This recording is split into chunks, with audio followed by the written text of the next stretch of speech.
What's up, guys? AllKushBeats here. Giving you guys some more FL Studio content. And today I'm going to be talking about the StepSequencer within FL Studio. And now the StepSequencer, from my knowledge and from what I understand, Ableton, Pro Tools, other workstations don't have an element like this within it. They all basically kind of run off the playlist. So it makes FL Studio unique in its own right, and it is a growing workstation, so it must be working. Now we have these lit trigger buttons right here, and what these do is these trigger a channel. These trigger the channel, and within the channel we have the sound, whatever sample sound that we have. Now, a good way to look at this is not just only is this just a one single sound, it's an array of sounds because it can be pitched via piano roll or MIDI information. But look at each one of these channels as different elements of your song, as individual elements of your song. And that's a better way to look at it. So once you get once you get the StepSequencer full of a good melody or a good full sound, you can go right here and you can split it by channel, and it'll create a pattern for every individual channel, and then you can bring them into the playlist and start organizing them and reorganizing them and working them. And then once you get stuck doing that, you can do this. This is how I do it. Control, left click, and then you know, bring them all back together, and then you just go to edit, merge pattern clips, and then you would merge them, and it would bring it all back into one pattern. And then you can delete all the old stuff, and then you're organized again with a new idea, new way to work it and stuff. And then work it in here, then split it by channel again, then move it back in the playlist, move it around, work it some more, merge them again, send it back to the playlist, or the StepSequencer, so on and so forth. So now we have the beats right here up to 64. By default it has 2 dashes. We have the toggle switch, and what the toggle switch will do is it will, let me show you, get in here and I'll put some notes. Now this is without it activated. Get this going on.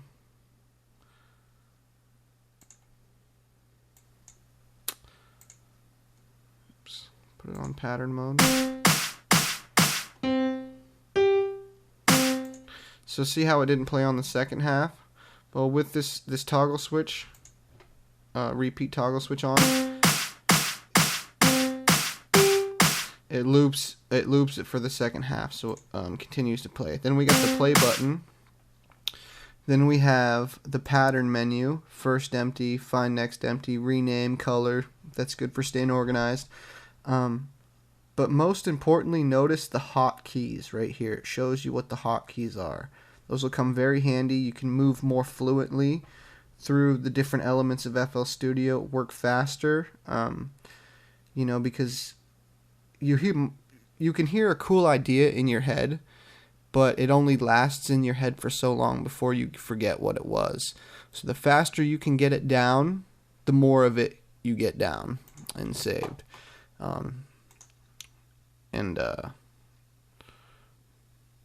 That's how I look at it. So moving on, we got the swing bar. It gives your trigger, your lit trigger toggle buttons a little bit more of a swing feel. We got the velocity. We got the piano roll, basic, very basic. When you're first getting into it, though, that might be what you're using. I know that's how I started. Down here we have the cursor light, which just shows you where it's at, where the cursor's at in time. And then down here we have the groups menu. Now the groups menu works well with channels that are different elements of your song. So you highlight the channels you want. You click and hold. You can highlight multiple, highlight one. You go Alt G. I'm going to call this instruments. So there's my piano and instruments. I go back to all, select all these, Alt G, drums. There's all of them. Here's just my drums. Here's my instruments. And that works well for staying organized once you have a lot of channels going on in here. You can also go Alt Z and zip them up. Right click to open them. Left click highlights one of these triggerlet buttons. Right click deletes. And it does pertain to the channel. So you can have a bunch here and not mess these ones up by going over them. As long as you keep holding your right click. So anyways, that's the basic view of the StepSequencer. The piano roll is the more in-depth other half of the StepSequencer.